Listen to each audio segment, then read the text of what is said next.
इजरायली फौज की जानिब से गजा के महाजर कैंप्स में जारी जाहरियत ने हजारों फलस्तीनियों को उनके घरों से बेदखल कर दिया है। रवा साल के आगाज से अब तक तकरीबन 40,000 फलस्तीनी बेघर हो चुके हैं।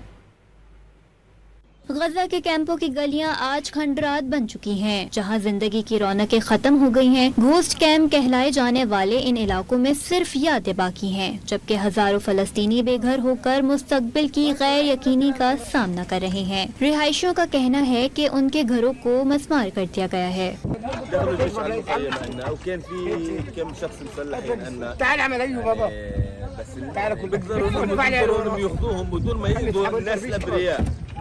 بس هم اختارونا لنا وفاتوا على بيوتنا وهجرونا من بيوتنا مقابل انه بس هي عمليه تهجير للشعب الفلسطيني، عمليه تعجيز. هجرونا ب 27/1/2024 طلعونا من دورنا واخلونا كلنا وكل ما حدا يرجع.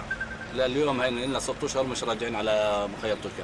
लोगों को गाड़ियों में अपना बचा कुचा सामान लादते, सड़क पर बैठे और रोते देखा गया। बैनुल-अक़वामी इदारे और इंसानी हुकूक की तंजीमें इन कार्रवाइयों को इंसानी हुकूक की खुली खिलाफ वर्जी करार दे रही है।